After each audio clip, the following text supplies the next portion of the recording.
हे पितरांनो तुम्हाला नमस्कार करतो. ओम श्री गणेश देवताय नमः. ओम श्री कुलदेवताय नमः. ओम श्री गुरुदेवताय नमः. ओम सर्वश्री इष्टलिंग देवताय नमः. शिवशरणात मित्रांनो, मी कडप्पा परत एकदा आपल्या समोर हजर आहे. माझ्या धर्मकरम चॅनलमध्ये आपले सहर्ष स्वागत करीत आहे. मित्रांनो, पंचांगाचे आता आपल्या समोर सादर करीत आहे. मित्रांनो, आज बुधवार दिनांक 25 मार्च 2026, शालिवान शके 1948, संवत्सर पराभव, अयन उत्तर, ऋतू वसंत, मास चैत्र, पक्ष शुक्ल.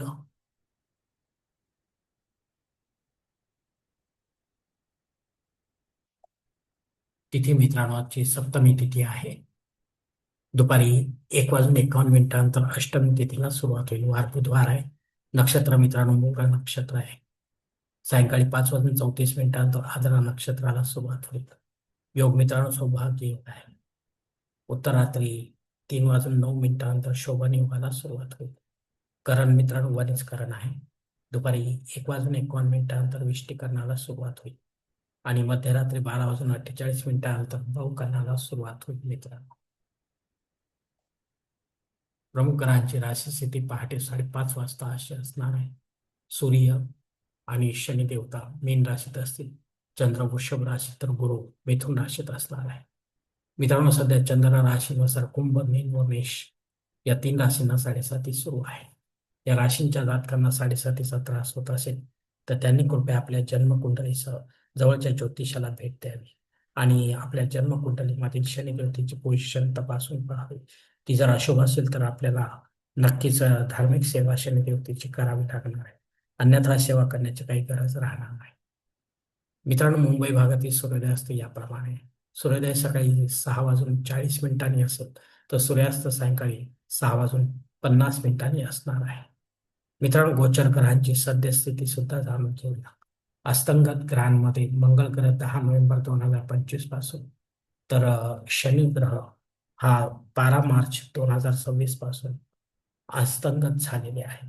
तर हे दोनही ग्रह आपल्याला काय फळ देतील हे देखील ज्योतिषी आपल्याला समजावून सांगतील. मित्रांनो, या पंचांगाच्या आधारे आता आपण आजच्या पूजेसाठी लागणारा संकल्प सोडणार आहोत. तेव्हा आपण आपल्या उजव्या हाताच्या तळहातावर एक पळी पाणी, थोडे अक्षर, एक फूल व फुलाची पाकळी घ्या आणि हा छोटासा संकल्प म्हणायला सुरुवात करा. मित्रांनो,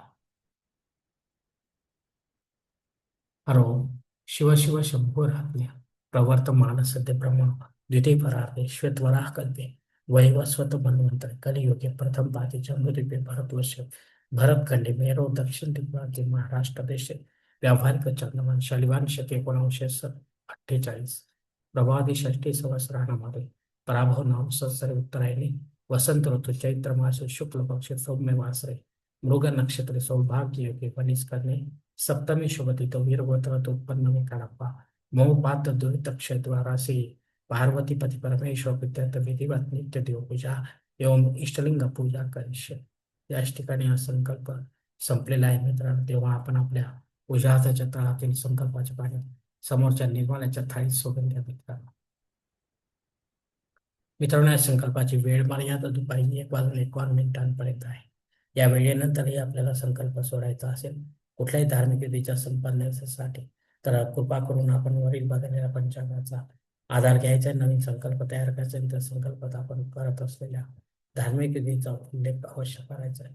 तेव्हाच आपली धार्मिक सेवा संबंधित देवतांपर्यंत पोहोचेल आणि त्यांचे आशीर्वाद आपल्यापर्यंत पोहोचतील. आपले जीवन अधिक सुखमय बनेल. मित्रांनो,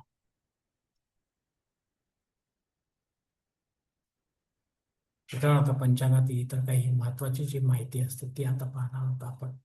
पंचांग शुद्धी दुपारी 1:51 आहे. त्यानंतर नाही. मित्रांनो, दिनविशेष मध्ये सूर्यदेवतेला आपल्याला दवना व्हायचा आहे. ज्या वेळेला तुम्ही अर्घ द्या सूर्योदय सूर्या देवता त्याच वेळी आपल्याला अर्घ दिल्यानंतर गायत्री मंत्र दवना आपल्याला व्हायचं आहे. हे लक्षात घ्या मित्रांनो. कारण काही माझ्या माता भगिनी म्हणा किंवा काही बंधू बांधव म्हणा हे पाठावर सूर्यदेवतेची प्रतिमा काढतील आणि त्याला ते दवना वाहतील, असे नको व्हायला. मित्रांनो, आपल्या समक्ष प्रत्यक्ष जो सूर्यदेवता उगवणार आहे गवत्या सूर्याला आपल्याला गायत्री मंत्राने अर्धे द्यायचे आणि दवना लगेच व्हायचा आहे. मित्रांनो, दुपारी 1 वाजून 51 मिनिट ते मध्यरात्री 12 वाजून 48 मिनिटांपर्यंत भद्रा योग आहे. हा राहूच्या अंडर येत असल्यामुळे तो राहू आपल्या कामांमध्ये अडथळे निर्माण करणार मित्र. तेव्हा आपण शक्यतो या काळामध्ये, भद्रा काळात, महत्वाची किंवा विशेष कामे टाळावीत.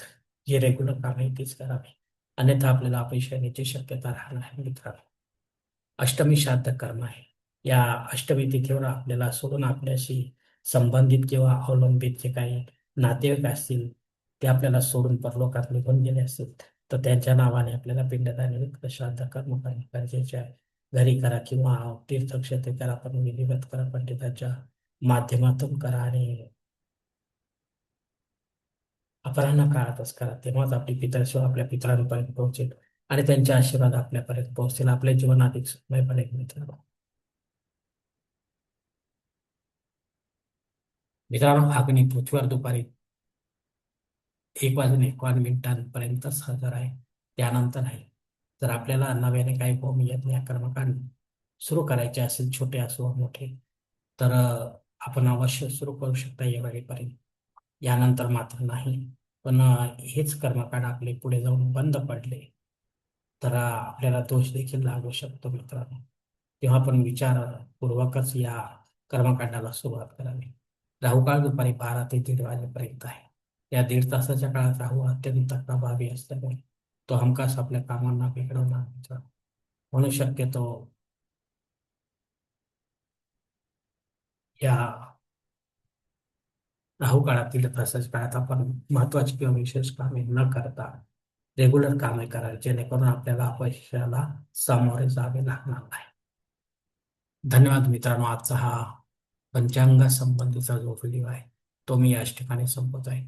आपण जर माझ्या मताशी सहमत असेल तर कृपया माझे धर्मकरम चॅनल सबस्क्राईब करा, लाईक करा, आपले कुटुंब वंदीचा परिवार असं शेअर करा.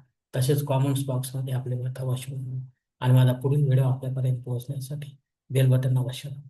धन्यवाद मित्रांनो. पुढील भेटीपर्यंत आपण खुश राहा, आनंदी राहा, प्रसन्न राहा. हरिओम. शिवशंभू महादेव.